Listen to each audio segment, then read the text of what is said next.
Alors, peut-être juste repréciser d'où je viens, enfin le lieu d'où je parle en fait, parce que on parlait tantôt de la formation et je vais parler du rôle de l'éducateur, mais je ne suis pas éducatrice de formation, je le suis devenue par la pratique.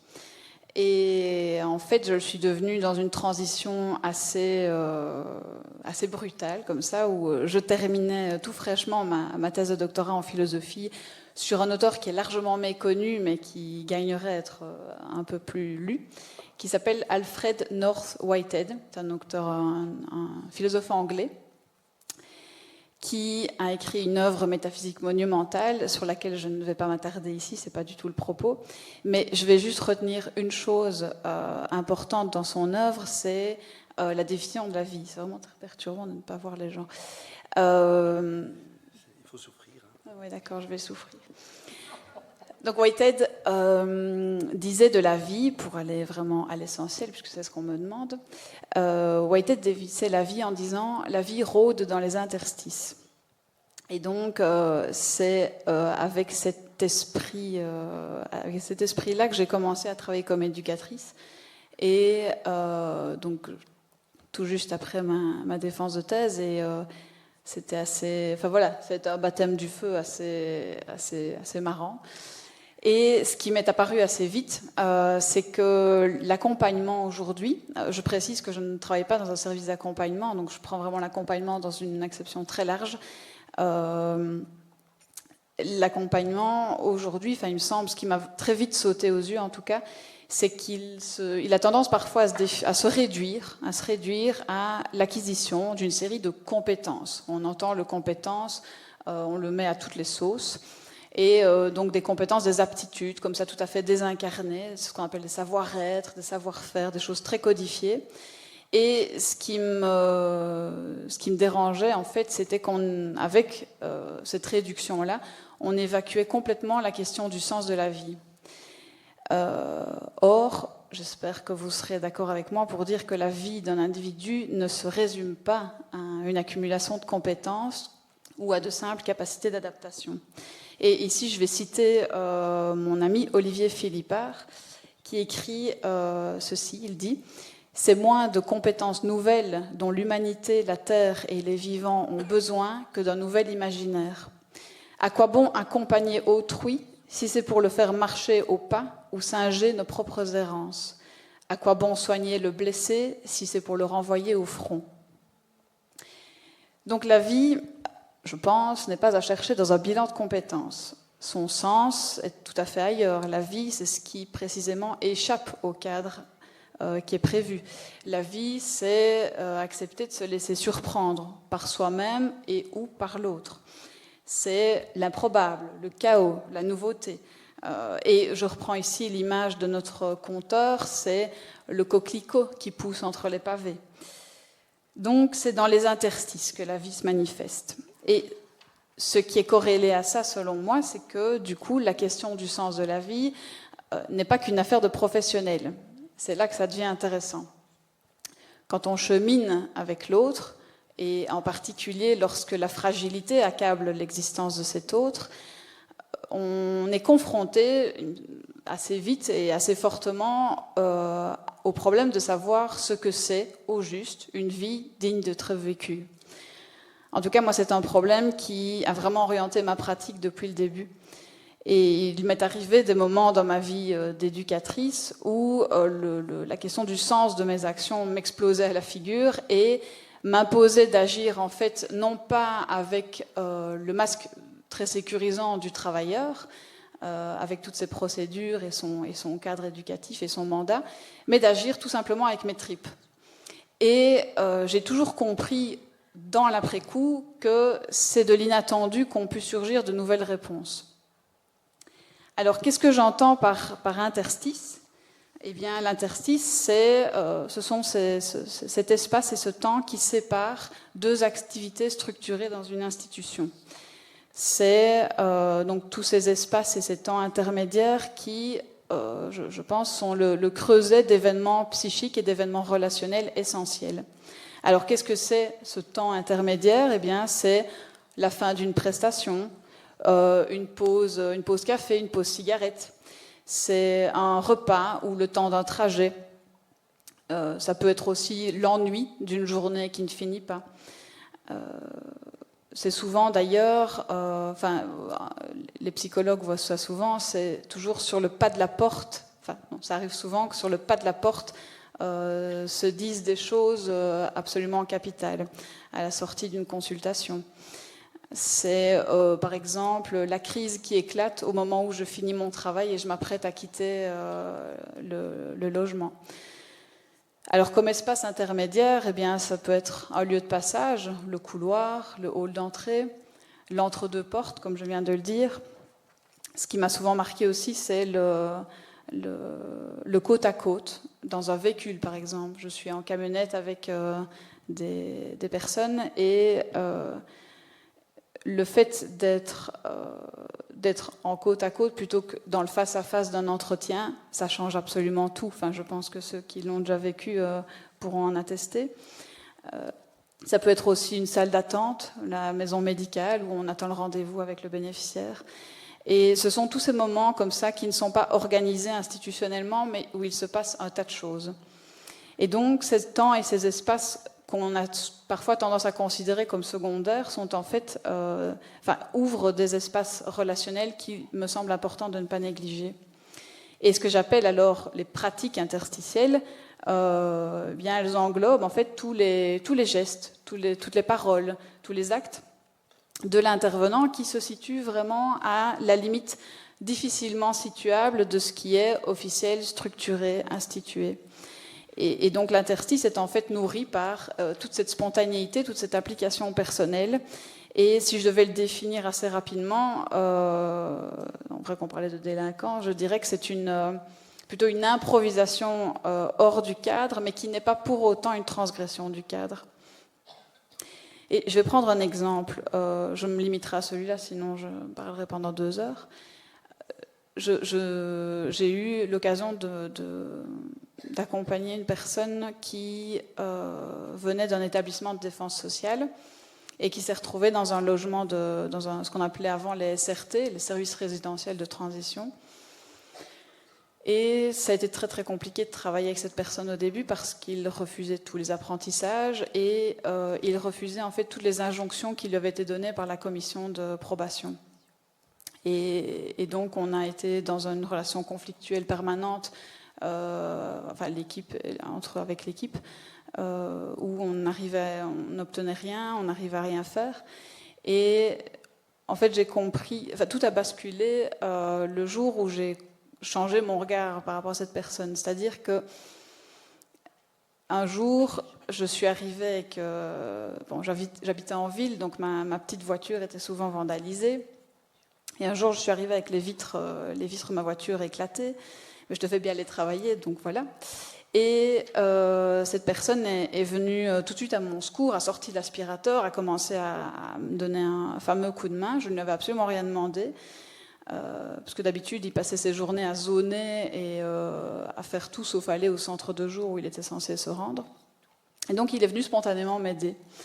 Et donc, j'étais pleine de reconnaissance. C'était vraiment bien utile. Et puis, petit à petit, il a commencé à rendre des services. Et en fait, tout a changé en fait, le jour où j'ai arrêté de jouer l'éducatrice.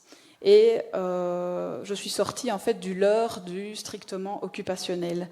Et alors à ce moment-là, une vraie relation s'est créée parce que cette personne n'avait pas besoin qu'on lui apprenne quoi que ce soit. Elle avait simplement envie d'être reconnue dans son humanité, avec ses désirs, comme une personne capable de poser des choix, et pas seulement comme un être qui réagit simplement à des injonctions. Alors voilà, je voulais juste prendre ce petit exemple-là, on pourra y revenir. Mais tout ça pour...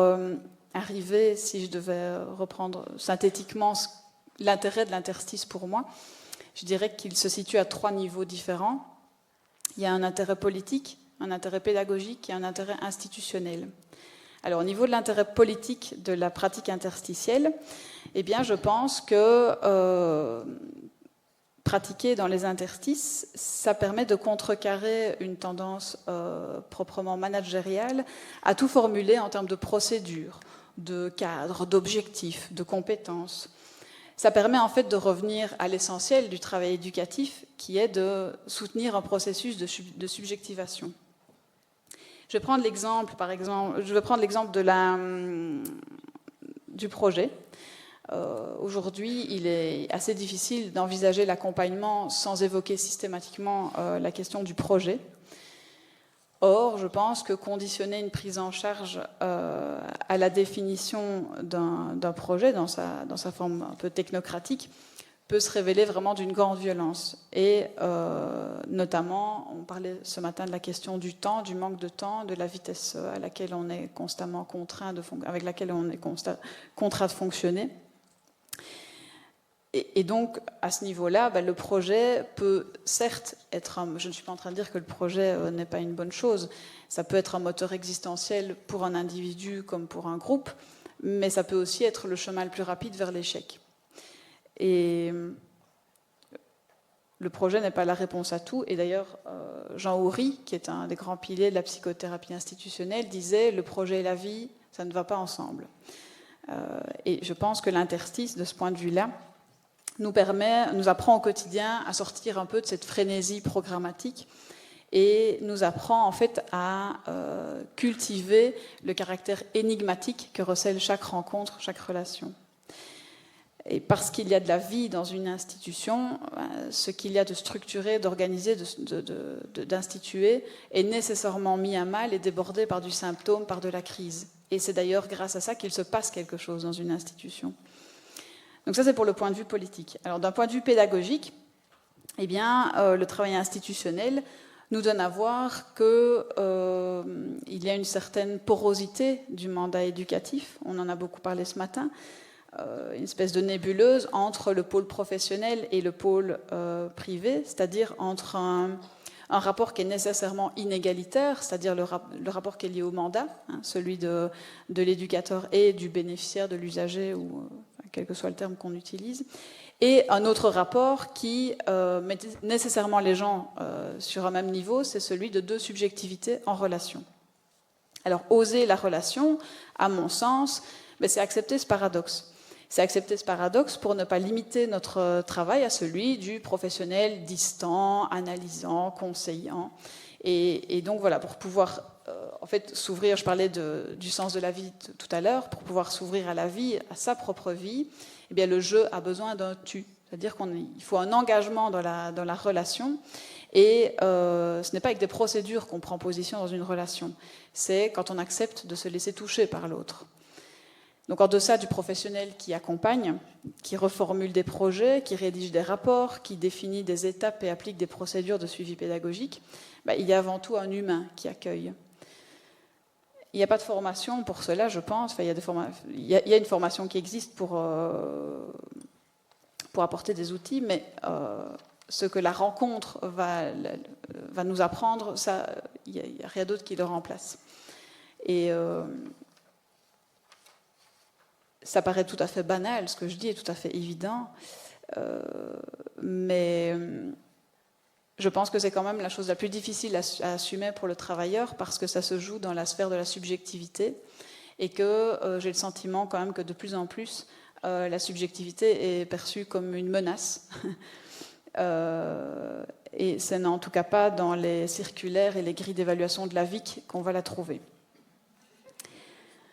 Alors, d'un point de vue institutionnel, l'intérêt de l'interstice, c'est qu'il permet, pour le dire vite, ce que Didier Robin et avant lui Pierre de Lyon appellent la fonction phorique, c'est-à-dire une fonction de soutien, ou, si vous connaissez un peu Winnicott, ce qu'il appelait le holding, c'est-à-dire une fonction de soutien entre collègues. Ça permet de dire ce qui ne peut pas nécessairement se dire via les canaux officiels. C'est l'occasion de définir un espace qui contient ce qui n'a pas pu être symbolisé, c'est-à-dire cette part de notre expérience qui n'a pas encore pu trouver de forme collectivement acceptable.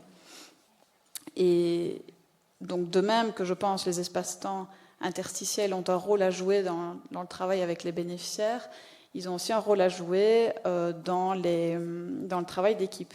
C'est-à-dire tous ces petits moments informels sont autant d'occasions de déposer quelque chose qu'on ne peut pas élaborer ailleurs, dans des endroits plus formels. Et tout l'intérêt, c'est de trouver l'équilibre, c'est-à-dire que ça doit être suffisamment protégé pour pouvoir se dire, mais qu'en même temps, il ne faut pas non plus que ça devienne un espace du secret. Ou sinon, c'est la porte ouverte aux rumeurs, aux bruits de couloir et à des mécanismes destructeurs sur le plan institutionnel. Alors, 1 minute, c'est pas vrai. Ça fait 2 minutes que je parle. Bon. Bon, en fait, ce qui est particulier avec l'interstice, c'est que c'est toujours dans l'après-coup. Quand je travaillais comme éducatrice, ce n'est plus le cas aujourd'hui, je ne me dis jamais « Tiens, maintenant, c'est le moment, je vais faire de l'interstice ». C'est toujours dans l'évaluation des effets qu'on peut dire qu'il s'est passé quelque chose qui est toléré professionnellement, mais qui n'est pas pour autant un geste ou une parole de nature professionnelle. Jean Furtos, le psychiatre français, disait « C'est un alliage intime entre le comportement réglé du professionnel et son privé, sa manière unique d'être et d'improviser ». Et il disait c'est cette manière en fait qu'une organisation devient une institution. Je vais le citer ici parce que c'est très beau ce qu'il dit. Il dit c'est par les interstices qu'une institution peut continuer à tenir la saine conflictualité entre le hiérarchique prescrit et le subjectif autorisé, ouvrant une place à ce qui ne doit pas être considéré comme une transgression du cadre, c'est ce que je disais au début, mais plutôt comme une manière de tenir l'ambivalence et la complexité des processus vitaux. Et donc, je vais terminer, c'est promis. Ce qui est particulier, en fait... Je ne parle pas trop vite.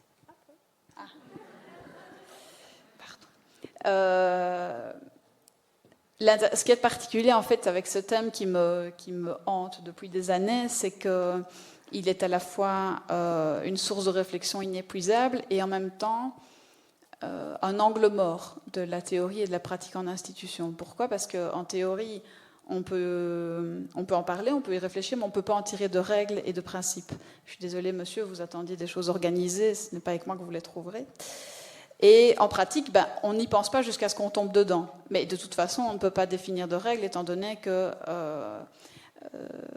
n'y a pas de solution prête à l'emploi puisque ça s'oppose à l'idée même de rencontre.